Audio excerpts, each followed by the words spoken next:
borough also, and they're very special. So I'm Gail Brewer, Manhattan Borough President, and I want to thank the folks who have turned out. We're going to be here for a while, so I know that there will be others joining us. And as Deputy Borough President Matthew Washington pointed out, we're doing this in accordance with the Charter, Section 241. You know, we have a borough board, some of you attend, and that borough board makes recommendations about the budget to the administration and to the mayor, and so we want to have ideas that are part of your suggestions, and it's not just us deciding. We're also here with Vladimir Martinez, who's the budget director. He and Matthew and their amazing staff do our budget. More importantly, we're here with a real president. I'm a fake president. So I want the president of Gutman, Scott Evanbeck, to come up and welcome you. Thank you very much. We're honored to have you here today. The elected official who's come to each of our 3 commencements is President Gail Brewer of the Borough of Manhattan. We're very proud to be the 2nd community college in the Borough of Manhattan, and Gail's support has made an enormous impact on our college. Every year, she learns who our students are. At commencement, recognizes the students. She remembers the students who had graduated in the past and always checks in on how they're doing. So it's a real honor for Stephen. It's a real honor to have you here, Gail. We thank you for coming, and the doors are always open. Congratulations.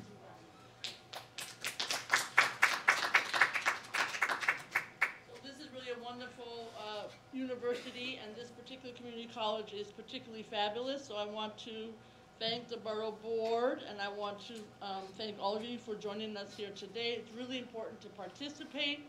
Certainly want to thank the college.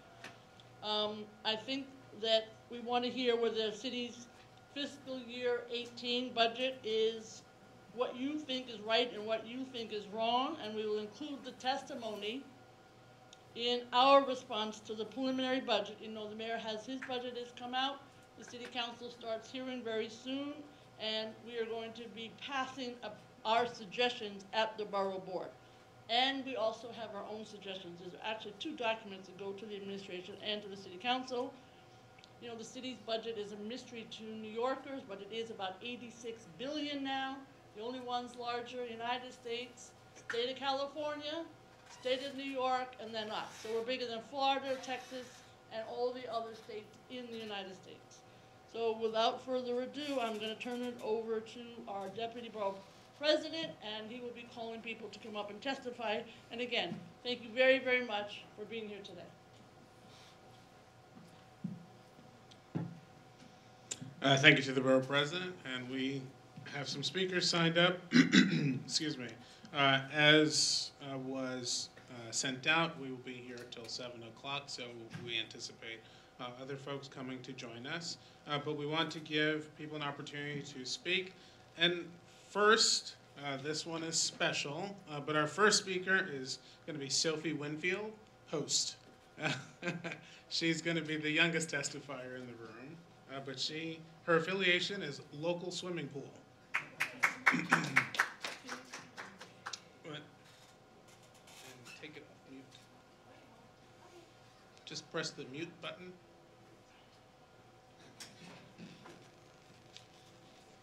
Click it.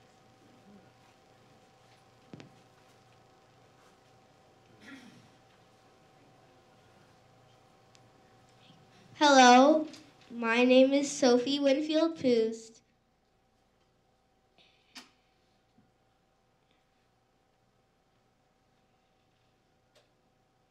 And I'm an East Harlem resident. I go to school at Central Park East 1 Elementary School, and I'm in 4th grade. Okay. My idea is that I want to make our local swimming pool and ice skating rink in the summer so that the rec center would make more money, I guess. Yeah. All right. Okay. Thank you. I have questions. Is that okay? Sure. So what is it, do you know the name? First of all, where's the recreation center, and do you know the name of it, or where is it? Is Oh. it near your house or near your school? Oh, it's in Thomas Jefferson Park. Okay. And so right now, there's a swimming pool there, but you'd like it also to be an ice skating rink. Yes. And do you go swimming there sometimes? Not really. But No. you like to go ice skating? Yeah. Okay, so that's the issue, is to have an ice skating rink in addition to the swimming pool. Yes. Any questions, Matthew? I don't have any questions. Okay. You are fabulous. Thank you very, very much, and that's a really good issue. When you're a little bit older, your mom can go off the community board, and when you're 16, you can go on the community board. Don't Okay. forget to apply, okay? Okay. Thank you very much for your Thank time. you. Thank you, Sophie.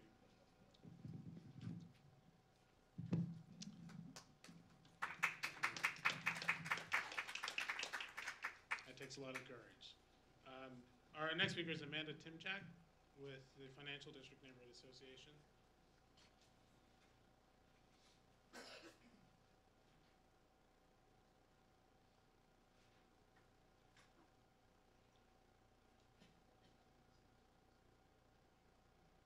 And I'll call up Diana Sweetheart from Community Board 1. You coming up also?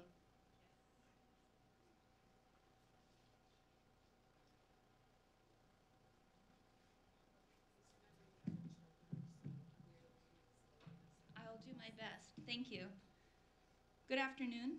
My name is Diana Sweetie. I'm Director of Planning and Land Use at Manhattan Community Board 1. We are Lower Manhattan, south of Canal Street, as well as Ellis Island, Governor's Island, and Liberty Island. Lower Manhattan continues to be one of America's largest business districts, even after the terrorist attacks of September 11, 2001, the financial crisis of 2008, and Superstorm Sandy in October 2012. Our residential population is one of the fastest growing in the whole city. Lower Manhattan remains a resilient place that more and more people want to live, work, and visit. We have a lot of work to do to assure that the powerful growth trends result in a district that is livable for all. Our fiscal year 2018 budget requests reflect that mission and contain many recurring requests to help accommodate our rapid growth and protect our district. One of our top annual requests is for additional school seats, as our rapid population growth has resulted in chronically overcrowded schools. We all must work together to ensure that Lower Manhattan is protected. Two of CB1's top capital budget requests for fiscal year 2018 were the following.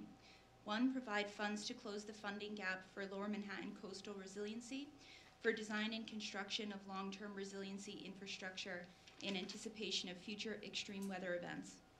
Two, provide funds for the design and construction of short to medium-term resiliency infrastructure in anticipation of future extreme weather events. At a height of 7 feet, CB1 experienced one of the highest inundation levels in Manhattan during Superstorm Sandy.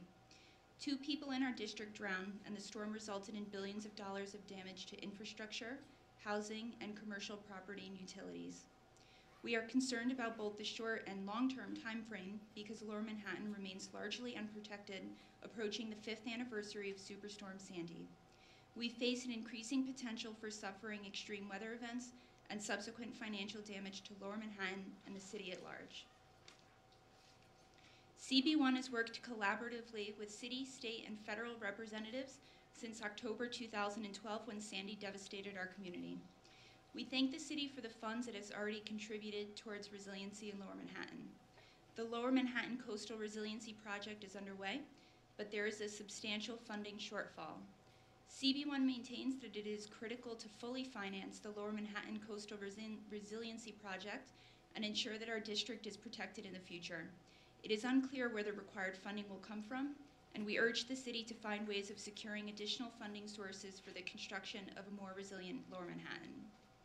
Another top budget request for fiscal year 2018 was funding for traffic and mobility studies in the financial district, including east of Broadway and south of Park Row, as well as the World Trade Center area, to address safety, sanitation, and crowding issues as noted previously by CB1 and numerous other groups, including, for example, the Make Way for Lower Manhattan initiative. CB1 has long requested a study of traffic and mobility issues in our district, and specifically in the financial district area. Our street grid is the oldest in the city and was not built to support a high-density, 24/7 mixed-use community with car, truck, and bus traffic, high volumes of commercial and residential garbage and recycling, pedestrian traffic from residents, commuters, and tourists, and security infrastructure that crowds already narrow streets and sidewalks.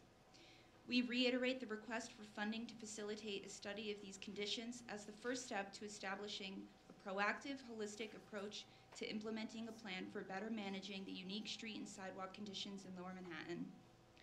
On February 14, 2017, 6 of our elected officials, including our Manhattan Borough President, co-signed a letter attached addressed to the Commissioner of the Department of Transportation to support our board and our community in the request for a comprehensive mobility study for Lower Manhattan. We thank our elected officials for their support and hope that we can work collectively to solve these complex issues.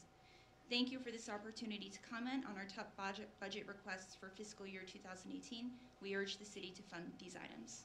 Thank you. Thank you. First of all, thank you for all of your efforts at the board. It's very, very impressive.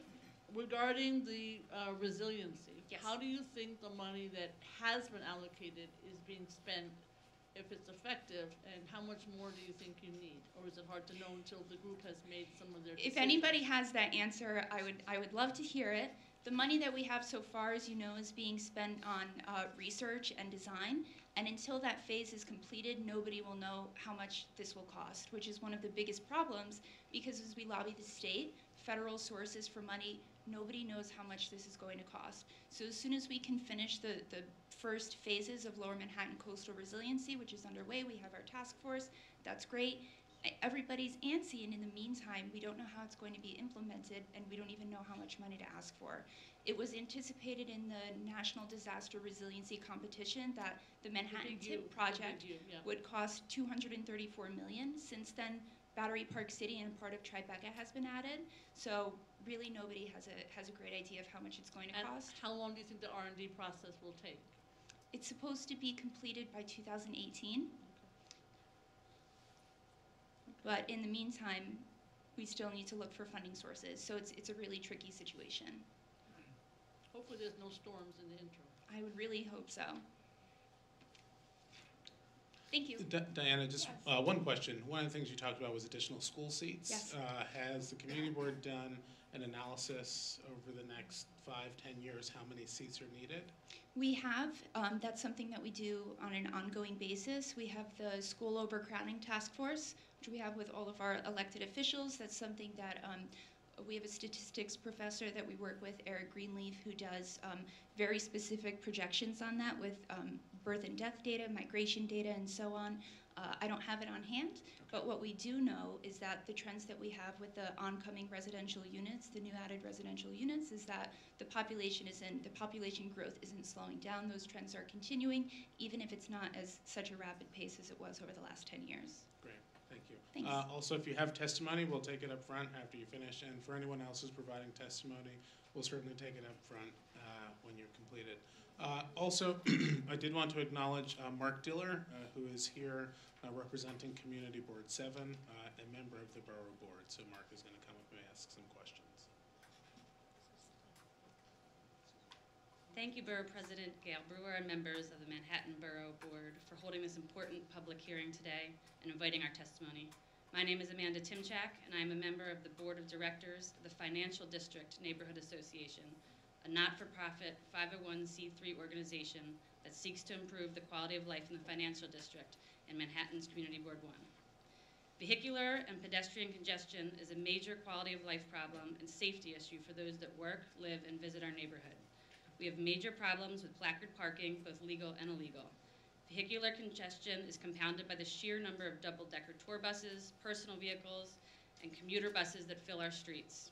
This congestion leads to critical issues, such as emergency vehicles being impeded by blocked streets, which result in dangerous increase in response times.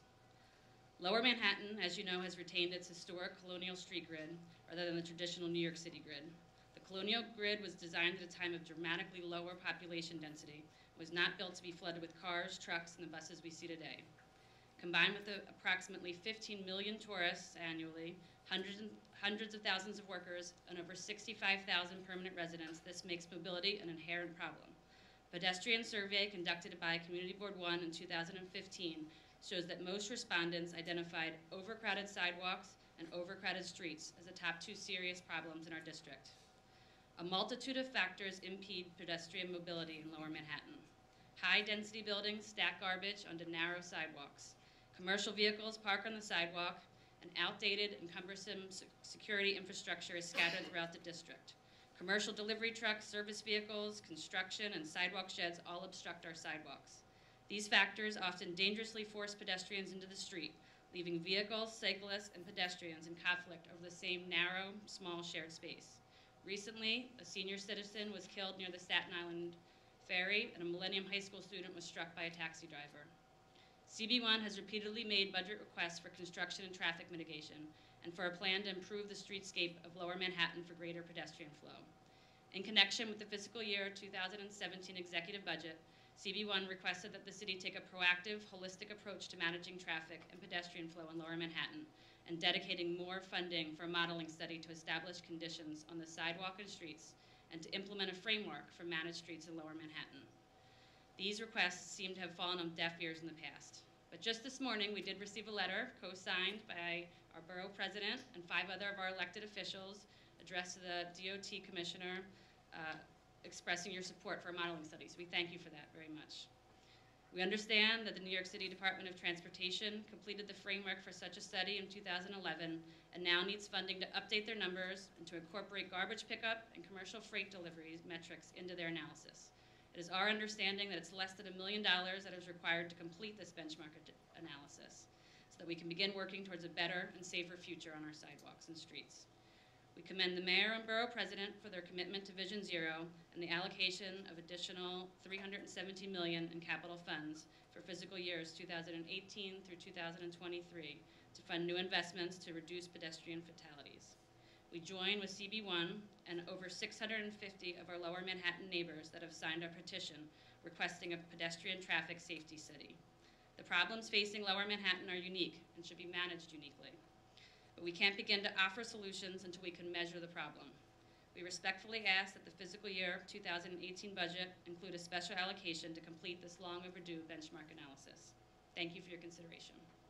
Thank you. I commend the meeting that you had and the meetings that you have ongoing. One question I had was, what do you think, definitely needed the study, but do you have some suggestions as to what you hope that comes out of the study in addition to needing the study? Yeah. I think personally, I have 4 young children that walk around the streets with me in New York City in our neighborhood, just not having to climb over the trash, doing the Department of Sanitation to pick up the trash out of these new, very high-rise buildings in a timely manner. The sidewalk sheds that have been up for years and years with no construction going on, having those come down, I think will make a real difference. And I think having the study just to see how pedestrian flow could be managed in a more efficient manner. There are a lot of tourists in the neighborhood. It's a real conflict on the sidewalks, so seeing the best way to get the pedestrians moving efficiently would be helpful. Congratulations. Thank you.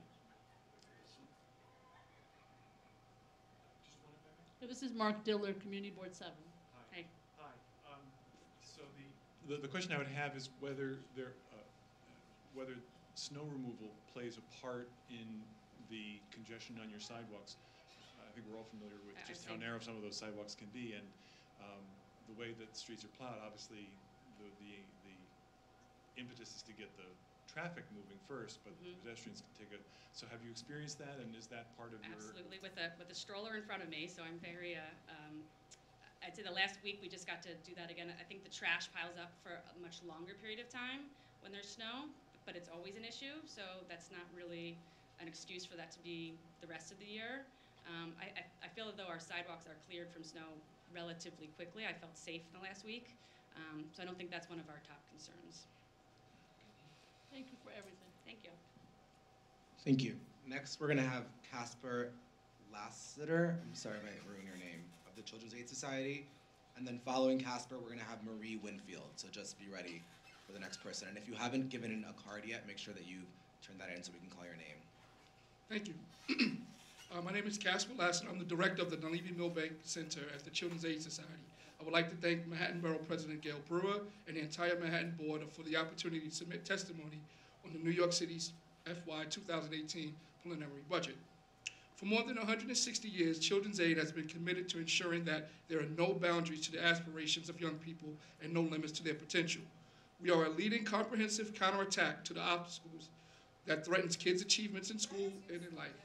Okay, no problem. Success and strong well-being are contingent upon positive outcomes in 4 life domains: education, health, socio-emotional development, and family stabilization. At Children's Aid, we are community center directors, teachers, social workers, coaches, and healthcare providers.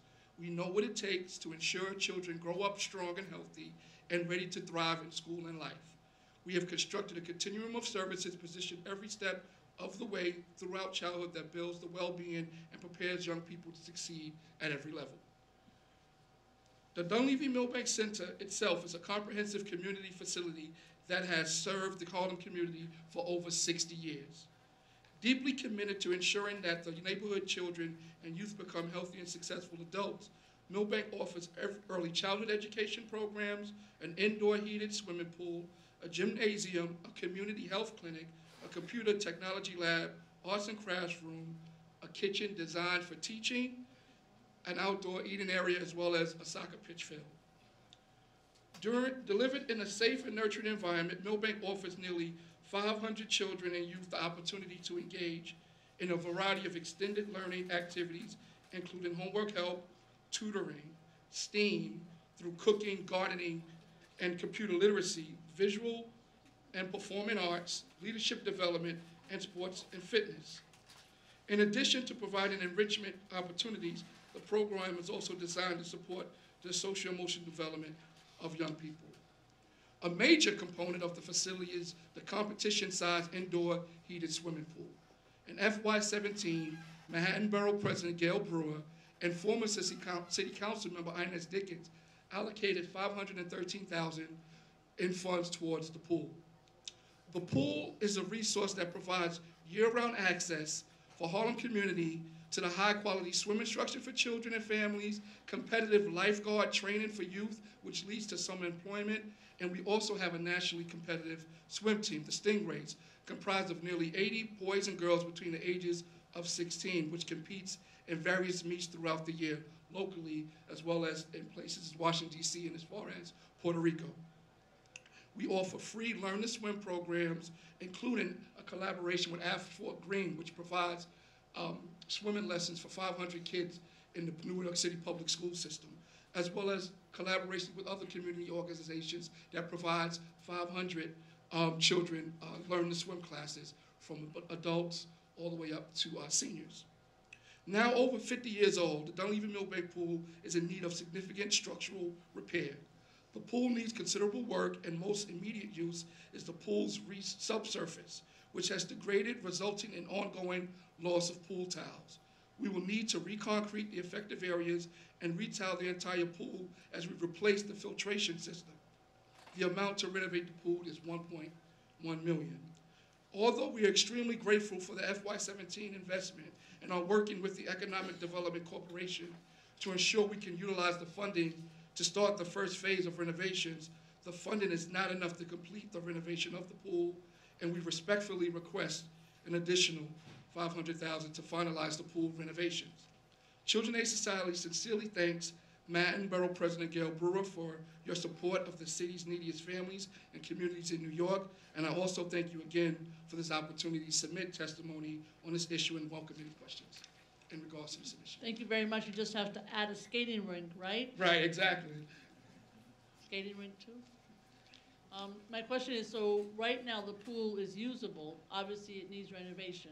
So you're stating that it needs a renovation in order to really support all the young people who want to learn to swim. Right, correct. And, you know, with the antiquated filtration system, which is costing us, you know, a lot of dollars to maintain, we have to continue to repair it. So, I mean, like, the filtration system hasn't been updated since it's been installed in the pool tile, so it kind of cuts down on the services when we have to shut the pool down for several days, continuing to repair. So in order for us to continue these services and even expand more, we definitely would need an updated system we'll relate work to what with we're the doing. new council member in your area, and we'll do what we can. So thank you very much. Thank you, appreciate it. Thank you. May I ask one more? Sure.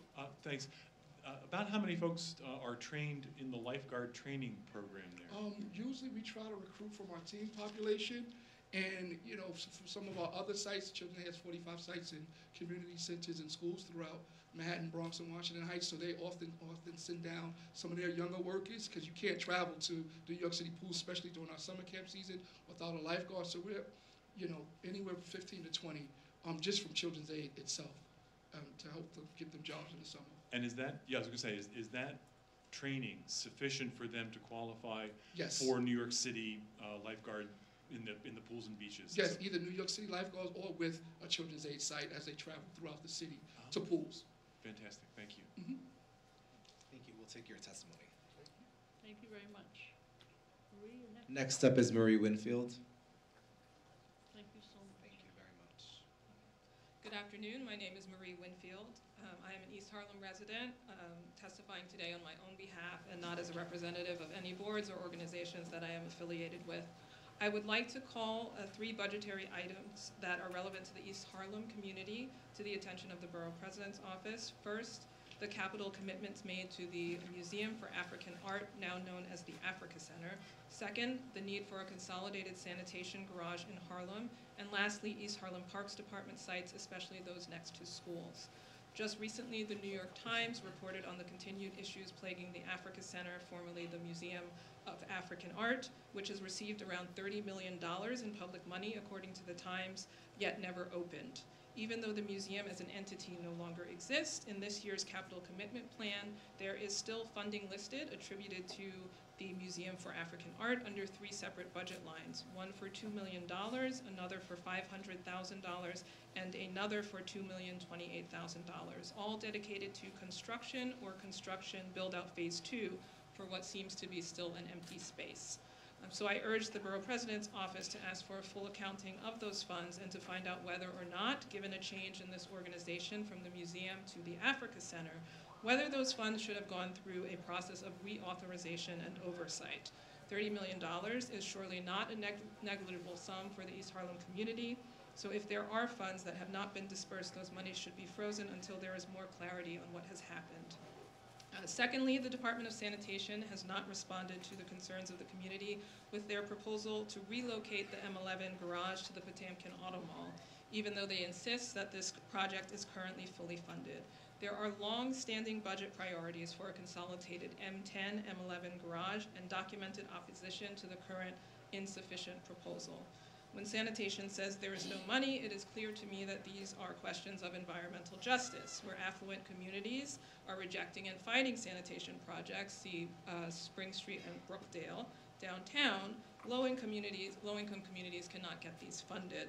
These are not questions of only environmental justice, but political will. So I hope that the Borough President's Office in the city will also advocate for a sufficient sanitation garage that meets our needs and environmental concerns, where we are projected to double the amounts of solid waste produced under the worst-case development scenario in the East Harlem rezoning, which surely affects all of Manhattan.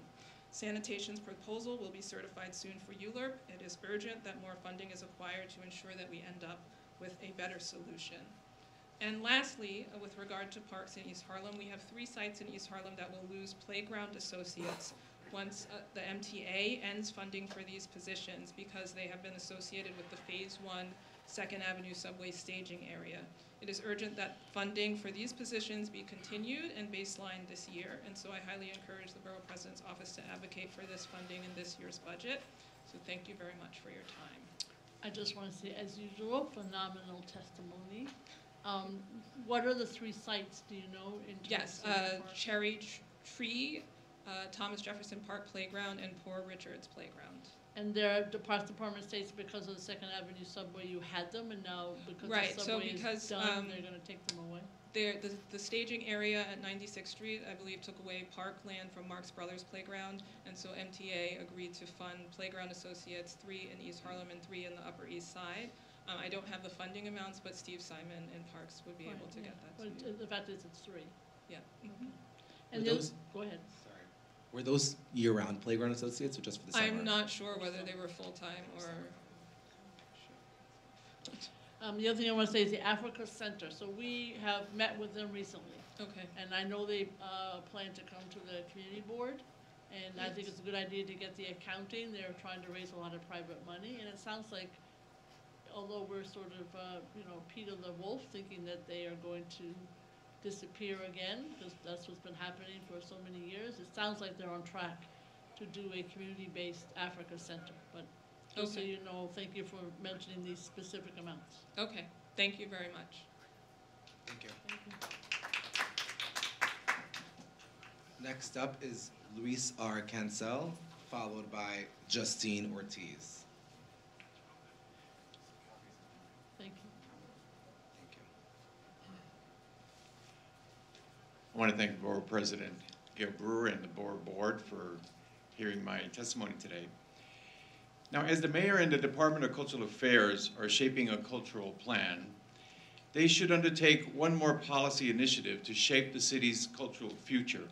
And that policy initiative is a pay-what-you-wish admission to all museums of the city for all city residents. For many years, for many New York middle and working class families, the current museum admission prices are really a barrier to entry.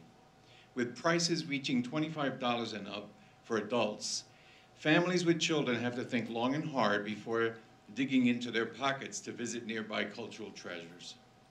Now, we cannot blame the museums for this situation. You know, many are striving to minimize the damage of these high prices with periodic free or pay-what-you-wish days. But these really, we have to recognize, are simply cosmetic band-aids on an open wound. Museum operating costs are soaring, and contributions they receive are shrinking. So really, only bold public policy can provide a long-term structural solution to this problem. And the first step is recognizing that this problem exists and doing an assessment of the visitor rates of New York City residents to our museums, which is something that doesn't happen on a systematic basis. You know, museums in the city are very proud and they celebrate, you know, all the millions of visitors that come to those institutions, but those numbers are augmented substantially by international and national tourists. So we don't have a clear picture of how many visitors are from New York City. So the Bloomberg and the de Blasio administrations, they deserve a lot of credit for helping to promote our city as a tourist destination. Record numbers of tourists. In 2015, it was 58.5 million that visited, and they've been a boon to our restaurants, hotels, retailers, and cultural attractions.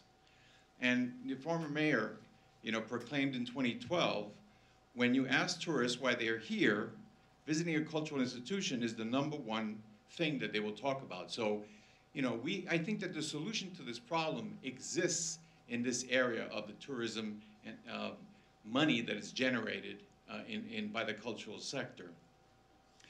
And any close examination of, so in my testimony that I've given to you, I give you some studies about visitation rates by African American, Latino, and Asians to museums. Those rates are too small, they're too low. And again, I think that price is a barrier to entry. So how do we solve this problem? And I think that the solution to that really lies in looking at the hotel tax that exists in the city. So how would the city finance this subsidy of pay what you wish? The subsidy could be funded by a portion of the hotel tax, and we have a real-world example in San Francisco of how something like this could operate. Looking at San Francisco, they established a hotel tax in 1961. They allocate 17.3% to support a variety of arts and cultural initiatives. 19.6% of the hotel tax supports convention and visitor activities, and the balance of their hotel tax then goes into the general operating fund to help pay for police, fire, and other services. So looking at FY 2011, San Francisco hotel tax supported the arts to the tune of $36.7 million. So if we were to apply the same hotel tax rate as San Francisco, which is the 17.3%, And we allocated it to a number that we knew of, the hotel tax, back in 2009, which it generated in New York City 342 million at that time.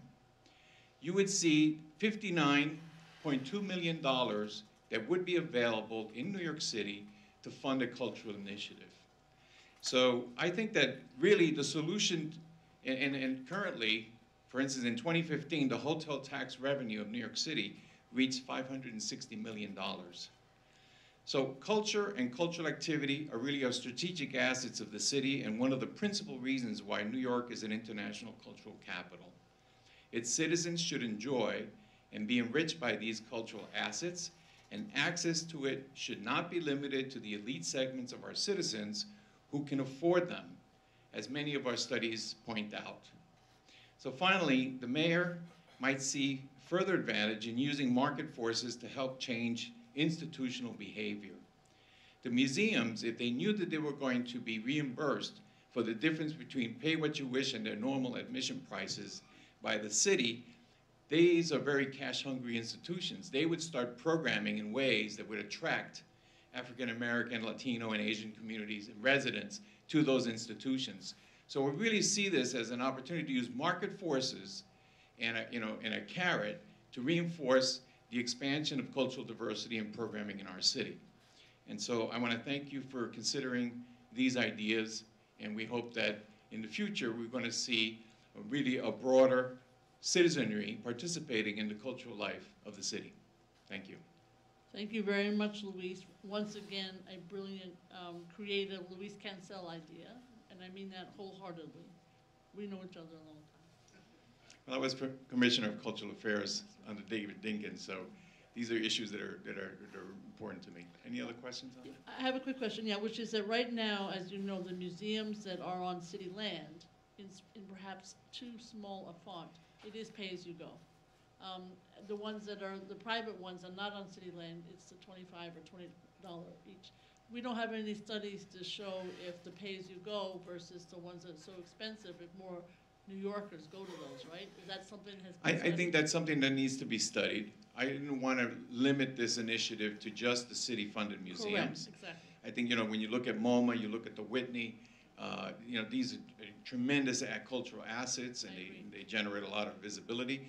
I really would prefer that it be a situation where if you establish a refunding fund at the Department of Cultural Affairs, every time that a visitor, New York City resident visits a museum, the city could reimburse that difference between what they pay and establish a negotiated price. It doesn't have to be the full price that they're doing that. But I think it could really change and mix it up and change the direction of the participation by city residents in cultural affairs.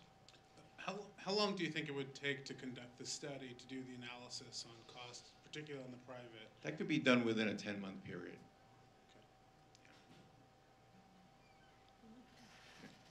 Do we have access to the data from the private institutions? Are they required to file that for some other reason? Well, I think that the ones that are funded by the city, for sure. For sure. The other ones, it's really a voluntary basis. But if the city were to, say that they're considering developing this kind of an initiative, believe me, market forces will do wonders for institutions, changing and altering their behaviors. Right. Thank you very much. Thank you. Thank you.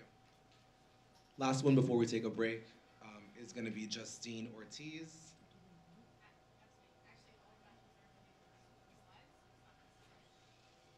Okay. Thank you. Yeah, if there's anyone who's here who hasn't signed up, of course, let us know and you're welcome to come to the microphone. There's no one right now with a card. Okay.